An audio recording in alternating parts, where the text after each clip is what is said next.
तो नमस्कार साथियों, आज हम एक और टॉपिक के बारे में बात करने जा रहे हैं जो कि है lesson plan. Okay, lesson plan lesson plan आपके एग्जाम के लिहाज से बहुत ही ज़्यादा इंपॉर्टेंट है, क्योंकि एक एक क्वेश्चन आ जाता है कि right A lesson plan in 5 method at any topic of class 9 और at any topic in class 10। Okay, और क्लास 8 कुछ भी एक ना एक आपको लेसन प्लान आपके पेडागोजी के सब्जेक्ट में लिखना ही होता है एग्जाम के पॉइंट ऑफ व्यू में। और दूसरी बात, ये हमारे स्कूल इंटर्नशिप में, ओके, हमारे स्कूल को हम जाते हैं जब विजिट करके, ओके, 2 महीने का एक ट्रेनिंग होता है, वहाँ पे आप जाके बच्चों की क्लास लेते हैं, स्कूल को संभालते हैं, और उस दौरान आपको एक कॉपी मेंटेन करना होता है, that is the lesson plan copy. Okay, सही है। और उसी के थ्रू में आपको मिनिमम 20 लेसन डिलीवर करने होते हैं। ओके, जैसे कि मैं आपको वो कॉपी आपको आज शो करने जा रहा हूँ। देखिए, ये होता है लेसन प्लान का एक कॉपी। सही है, इस कॉपी में यहाँ से देख सकते हैं। सही है, हम अगर देखेंगे एक लेसन प्लान, इस लेसन प्लान की कॉपी को हमको मेंटेन करना होता है, और उसमें भी हर एक दिन एक न्यू लेसन प्लान लिख के अच्छे से लिख के हमको स्कूल में जाना होता है। आज हम ये सीखेंगे कि लेसन प्लान किससे लिखा जाता है, क्या प्रोसीजर होता है। ओके, क्या किस तरीके से आप बेसिकली आप एक समझ लीजिए कि लेसन प्लान लिखते कैसे हैं। ओके, अगर एक बार आपकी अंडरस्टैंडिंग अच्छे से हो गई तो 2-3 लेसन के बाद आपको ये ईजी लगेगा, क्योंकि ये बहुत बड़ा बर्डन होता है बच्चों के दिमाग में कि लेसन प्लान लिखना होगा, मेरे को तो ऑब्जेक्टिव क्वेश्चन फ्रेम करना नहीं आता, और बहुत सारी चीज़ें। ओके, तो मैं आपको जैसे एक कॉपी में भी मेंटेन किया जाता है, जैसे एग्जाम में भी होता है, आपको मैं उन सब के बारे में आज क्लियर करवा दूँ। सही है, आप बने रहिए। पहले लेसन प्लान की एक कॉपी में अगर आपको दिख रहा है तो देखिए, यहाँ पे ये जो है, ये है ना लेसन प्लान का एक page.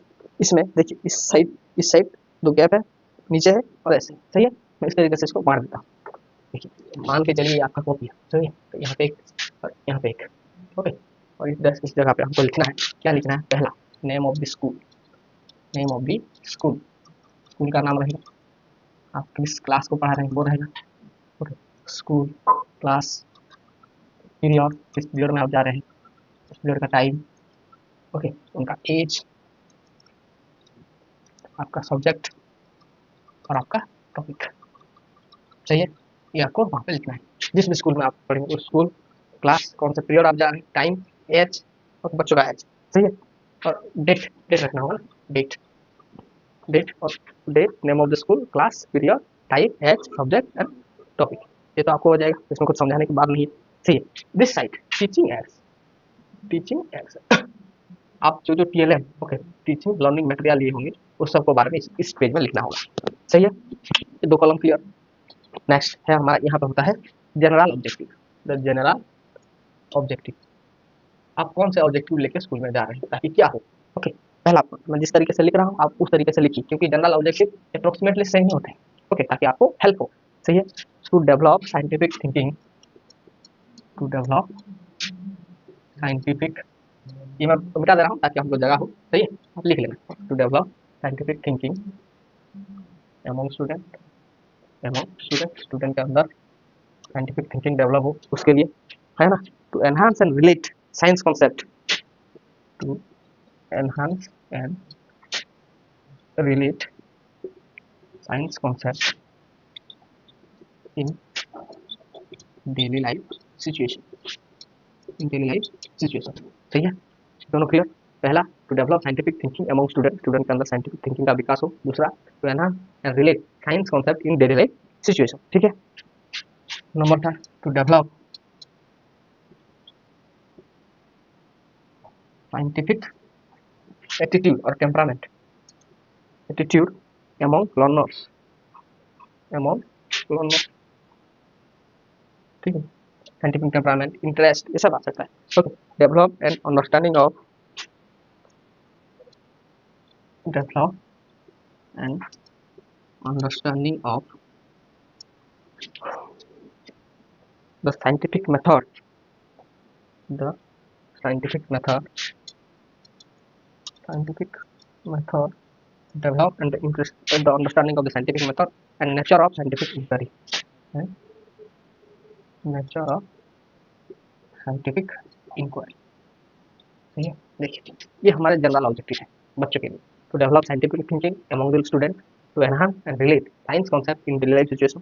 Okay, to develop scientific attitude among learner, develop scientific attitude among learner, develop and understanding of the scientific method and nature of scientific inquiry, scientific inquiry और साइंटिफिक मेथड को उसको understand हो, समझ पाए वो सारी चीजें। इसलिए देखिए, मैं ये जो 5 लेसन प्लान बना वो साइंस सब्जेक्ट के लिए ले रहा हूँ। ओके, आर्ट्स के लिए ये ज्यादा हेल्पफुल नहीं होगा, लेकिन आप अगर चाहें तो देख सकते हैं ओके कैसे लिखा जाता है 5 मेथड। समझ में आया कि हम क्योंकि साइंस ले रहे हैं तो इसलिए उनका साइंस के प्रति उनका इंटरेस्ट कैसे हो, उनका अंडरस्टैंडिंग कैसे डेवलप हो, उनका साइंटिफिक टेम्परामेंट, साइंटिफिक एटीट्यूड कैसे जिंदा हो, उनके कैसे बेहतर बने, उसके बारे में ये हम लिखेंगे। ओके, इसलिए हो गया टीचिंग एड्स में, आप टीचिंग में बाद में बता दूंगा। ओके, जनरल ऑब्जेक्टिव आपको क्लियर हो गया, सही है। इसके बाद हम पढ़ेंगे जनरल ऑब्जेक्टिव बाद स्पेसिफिक ऑब्जेक्टिव, जिस टॉपिक को आप ले रहे हैं उस हिसाब से। ये मैं लिखा दूँ, मिटा दूँ, पहले आप लिख लीजिए अच्छे से, सही है। Hope you understand that general objective. अब देखते हैं स्पेसिफिक ऑब्जेक्टिव। क्या specific objective? Okay, specific objective किसी भी टॉपिक का निकालने से पहले आपको उस टॉपिक को अच्छे से एक बार पढ़ लेना है। ओके, पढ़ने के बाद आप उस टॉपिक में कोई भी छोटा सा टॉपिक उसमें देखें, आपको देखना है उसमें नॉलेज क्या मिलेगा, नॉलेज क्या है। ओके, बच्चों को क्या नॉलेज बेस्ड क्या मिल रहा है।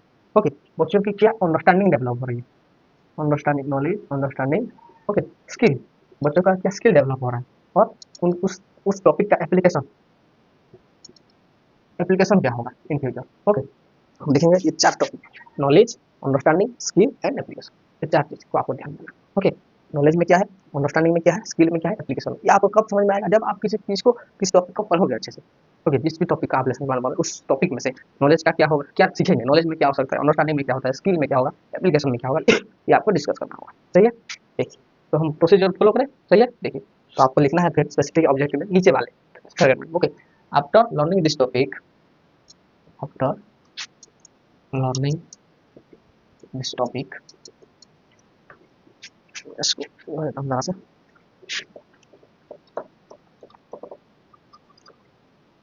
after learning this topic, student will be able to, student will be able to, पहला क्या नॉलेज में क्या उनका डेवलप हो रहा है देखते हैं। नॉलेज, नॉलेज दैट मैं एक टॉपिक अपने आप से ले रहा हूँ, वाटर साइकिल। कौन सा टॉपिक हमारा क्या है, वाटर साइकिल। सही है, जल चक्र जिसको कहते हैं, वाटर साइकिल। ओके, तो नॉलेज में हम देखेंगे वो बच्चे नॉलेज का मतलब वो डिफाइन कर सकेगा कोई चीज को, that comes under the knowledge. Okay, define the term water cycle, define the term water cycle. आप नॉलेज में हमेशा डिफाइन, कोई कुछ डिफाइन कर सकते हैं। और दूसरा क्या होता है, state the importance of water cycle, state the importance of water cycle, ये हो सकता है। ओके, थर्ड में क्या हो सकता है, state how it occur in nature, state how it occur in nature, nature में ये होता कैसे, उसके बारे में भी ये बता सकते हैं। ये हमारे नॉलेज में तीन चीजें आएगा। क्या वो बच्चे क्या कर सकते हैं, वाटर साइकिल को डिफाइन कर सकते हैं, उसका इंपॉर्टेंस क्या है ये बताएंगे, और ये नेचर में होता क्या है, ये हमारे नॉलेज में होगा। ठीक है, दूसरी बात अंडरस्टैंडिंग, अंडरस्टैंडिंग हमने चार चीजों के बारे में बात किया था, एक नॉलेज, एक अंडरस्टैंडिंग, एक स्किल और एक एप्लीकेशन। तो अंडरस्टैंडिंग में क्या होगा, explain the water cycle, they can explain the water cycle. Okay, अगर कोई बच्चा किसी चीज को समझेगा तभी तो उसको एक्सप्लेन कर पाएगा, है ना। तो अंडरस्टैंडिंग में क्या होगा, after learning this topic they can understand the water cycle or they can explain the water cycle. Okay, and summarize the process of, or summarize the process of water cycle, summarize the process of water cycle. Hope you understand this. Okay, number था। अब देखेंगे skill में क्या हो सकता है, skill में, skill okay, उस बच्चे का स्किल क्या डेवलप होगा। Okay, draw a level diagram of water cycle, उसका स्किल ये होगा, draw a level diagram of water cycle, water cycle का लेवल डायग्राम, वो उसका स्किल हो सकता है बच्चे का। ओके, सही है, कहाँ से कैसे वाटर ऊपर जाता है, वहाँ पे रुकता है, कंडेंसेशन होकर प्रेसिपिटेशन होकर फिर से नीचे आता है, ये एवापोरेट होकर फिर ऊपर चला, ये जो साइकिल है उसका वो अच्छे से ड्रॉ कर सकता है। ओके, अब एप्लीकेशन क्या हो सकता है इस टॉपिक में, एप्लीकेशन, एप्लीकेशन क्या हो सकता है, application apply the principle of water cycle, apply the principle of water cycle, apply the principle of water cycle in practical aspect of life, in practical aspect of life, हमारे जीवन के लिए जो जल का हमारा इंपॉर्टेंस है। ओके, उसका वाटर साइकिल के कैसे कनेक्शन है, उसको वो उसका अप्लाई कर सकता है। हर दिन आपको पानी चाहिए ना, वो कैसे आ रहा है, कैसे जा रहा है ऊपर, कौन सा साथी यहाँ पे काम करता है, सदियों से ये चीज़ होती आ रही है, इस सब के बारे में वो अप्लाई कर पाएगा। समझ में आया, चार चीज़ें, knowledge, understanding, skill, application. Okay, समझ में आया। ओके, आपको नॉलेज, अंडरस्टैंडिंग मस्ट देना है। स्किल एंड एप्लीकेशन आपको थोड़ा सा उसको थोड़ा सा डिफिकल्ट होता है, मेरे को भी पता है, तो थोड़ा सा डिफिकल्ट होता है फाइंड आउट करने के लिए क्या अप्लाई क्या कर सकता है उस चीज़ को। ओके, समझ में आया? इस चीज़ को आपको अच्छे से लिखना है। फिर हम नेक्स्ट में देखेंगे कैसे ये हम क्लासरूम को डील करते हैं। आपको आज समझना सिर्फ ये है कि हमें general objective to develop scientific thinking power of the student, to enhance and relate science component in daily life situation, to develop scientific attitude among learners, develop an understanding the scientific method and nature of scientific inquiry. समझ में आया? उसके बाद जब हम specific objective deal कर रहे हैं तब नॉलेज, अंडरस्टैंडिंग, स्किल, एप्लीकेशन, इन 4 चीज़ों को ध्यान देंगे। ओके, नॉलेज में डिफाइन कर सकता है, स्टेट द इंपॉर्टेंस कर सकता है, और हाउ इट ऑफर ये कर सकते हैं हम। तो अंडरस्टैंडिंग में ये आपको खुद एक-एक करके जब आप लिखते चले जाएंगे आपको आइडिया होता चला जाएगा। Hope you understand this. आज सिर्फ हमने सिर्फ objective, specific objective and general objective इसके बारे में बात की। सही है? ठीक है जी। और अगर हम टीएलएम वो था साइड में, तो इसके लिए इस चीज़ के लिए हम टीएलएम को भी थोड़ा सा देखेंगे। आप लिख लिया हमने, होप यू अंडरस्टैंड, लिख लिया ना? तो थोड़ा सा टीएलएम के बारे में भी बात कर देता हूँ।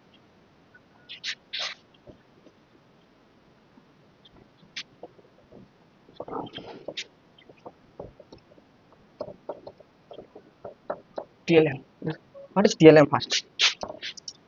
फर्स्ट आपको जानना चाहिए टीएलएम होता क्या है। टीएलएम डेफिनेशन लिखिए, the material which enhance the teaching learning process called TLM. Okay, इसी को बोलते हैं टीचिंग लर्निंग मटेरियल। क्या कहते हैं? Teaching learning material. Okay, understand this teaching learning material. Okay, देखिए टीचिंग लर्निंग मटेरियल में भी दो प्रकार के होते हैं। एक है जनरल टीचिंग एड, एक होता है जनरल टीचिंग एड। ओके, और एक होता है स्पेसिफिक टीचिंग एड, एक होता है स्पेसिफिक टीचिंग एड्स। एक है जनरल टीचिंग एड, एक है स्पेसिफिक टीचिंग एड। ओके, इसमें लिखा होगा रोलर बोर्ड, चॉक, डस्टर, ये सब चीज़ें। ओके, और स्पेसिफिक टीचिंग एड क्योंकि हम आज आप पढ़ा रहे हैं वाटर साइकिल, तो आप लेके जाएंगे क्या? Model showing the water cycle, model showing the water cycle, water cycle, water cycle का किसी कोई मॉडल हो गया। ओके, आप जिसके जैसे मैं आपको दिखाऊँ एक मॉडल। ओके, यहाँ पे एक है वोल्कानो का एक मॉडल, जैसे एक वोल्कानो का मॉडल कैसे निकल रहा है, क्या कर रहा है, ये सब बता। वैसे आप वाटर साइकिल का एक मॉडल ले सकते हैं ताकि बच्चे को हेल्प हो। समझ में आया? अगर मॉडल नहीं बना सकते हैं, अगर कुछ ऐसा हो रहा है, तो आप कोई ना कोई ऐसे ड्राइंग, ओके देखिए ऐसे कोई ना कोई ऐसा ड्राइंग लेके बच्चों को दिखा, ये इफेक्टिव टेन होगा आपके लिए। समझ में आया? सही है, ये हमारा बनाया हुआ है। ओके, देखिए उसके बाद hope you understand this TLM कैसे क्या किया जाएगा। ओके, अब देखेंगे जनरल प्रोसीजर टू भी फॉलो, या आप ज़्यादा हो जाएगा, इतना कर लीजिए आप पहले, फिर हम नेक्स्ट वीडियो में क्या कर ही देते हैं, है का लेट।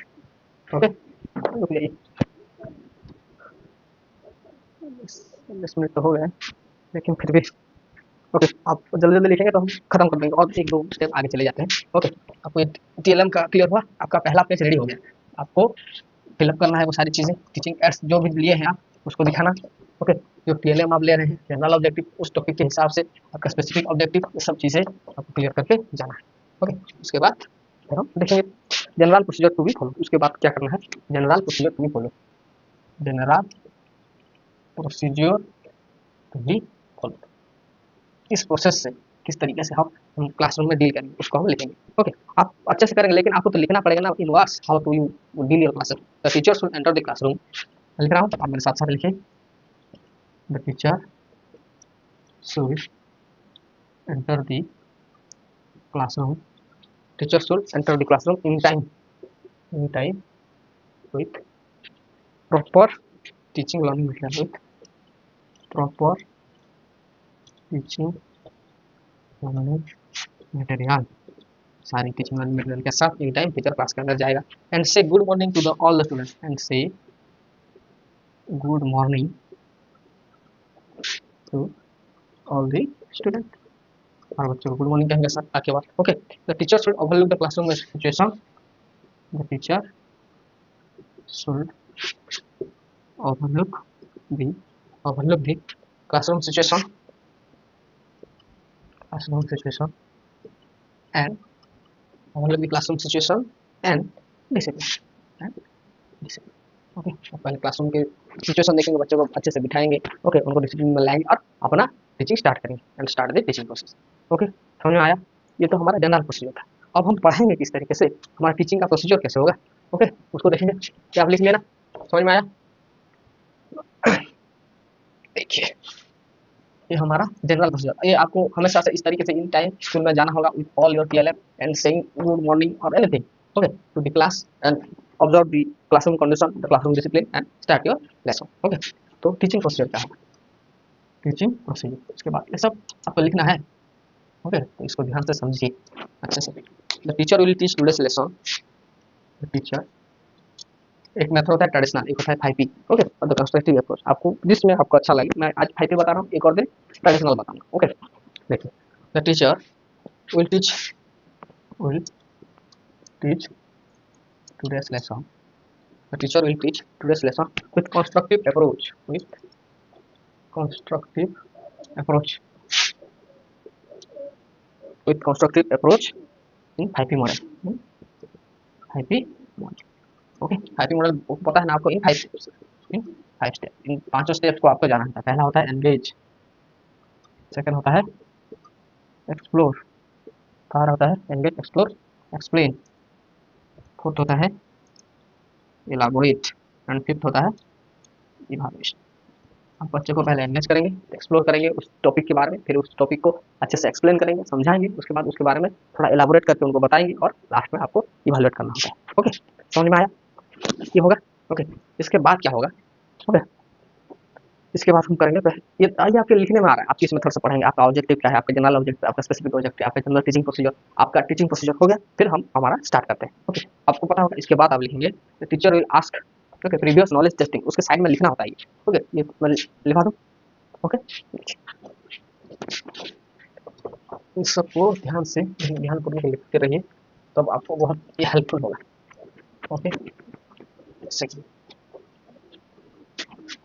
देखिए, the teacher will ask previous knowledge testing, previous knowledge testing, मैं आपको एक सिखा के बता रहा हूँ। Okay,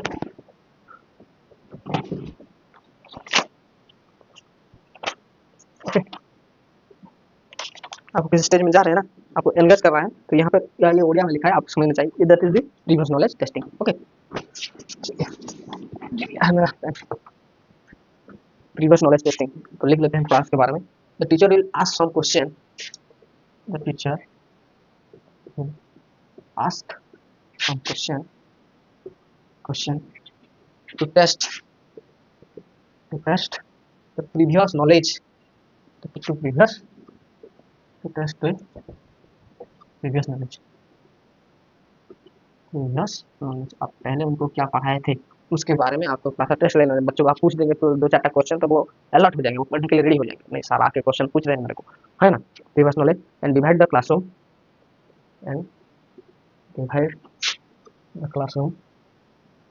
into 2 groups. बच्चों के हिसाब से आप 2 कर सकते हैं, 3 कर सकते हैं, 4 कर सकते हैं, ये आपके ऊपर डिपेंड कर रहा है। Okay, previous knowledge testing, the teacher will ask some question to test the previous knowledge and divide the classroom in 2 groups. Okay, सही है? इसके बाद आप लिखेंगे टीचर्स एक्टिविटी, इसका तरफ होगा स्टूडेंट एक्टिविटी। हम 5 में थोड़ा पढ़ा रहे हैं ना, तो टीचर क्या कर रहा है और उसी वक्त स्टूडेंट क्या कर रहा है, इसके डिटेल्स हमको देना पड़ता है हर वक्त। ओके, हर स्टेज में। The teacher will give question, the teacher will give some question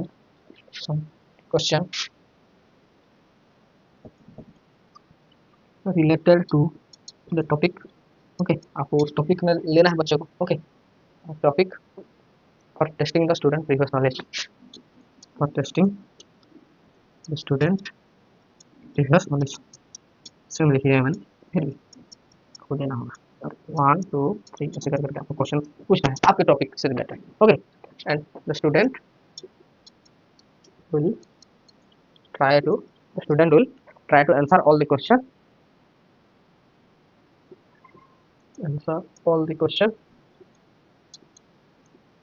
asked by teachers। Hope you understand this. और यहाँ पे बच्चों का आंसर होता जाएगा। हम अगले वीडियो में अच्छे से इसके बारे में और बात करेंगे डिटेल से। आज जितना तक हमने लिखा ये आप अच्छे से लिखो। अगर आपको अच्छे से लिखना आया ना आए इससे कोई मतलब नहीं, लेकिन आपको प्रोसीजर तो पता होना चाहिए ना, किस तरीके से हम लिख रहे हैं कोई चीज़, समझ रहे हो? ओके, ये आपके एग्जाम है, आप कुछ भी ना हाँ यस जो ये स्टेप है, क्या क्या स्टेप्स है, किस तरीके से लिखा जाता है, उसको तो आपको आना चाहिए ना। ओके, अगर आप दूसरों से पता कर करके हर दिन क्यों आप अपना 20 डेज वेस्ट करेंगे? ओके, एक दिन 2 दिन हो सकता है, लेकिन मैं 20 दिन कुछ भी नहीं हो सकता है ना। खुद से थोड़ा सा समझ, और ऐसा कोई ये कोई रॉकेट साइंस है नहीं। ओके, आप अगर चाहेंगे, कोशिश करेंगे, समझने की कोशिश करेंगे तो आप भी कर लेंगे अच्छे से। ओके, अंडरस्टैंड दिस, इसको अच्छे से लिखिए। ओके, और मैं अगले वीडियो में और 5 step engage explore explain evaluate, ये 5 स्टेप आपको करके दिखा दूंगा। Okay, understand this. ओके, पढ़ते रहिए, इसको अच्छे से लिखिए। सही है, जय हिंद।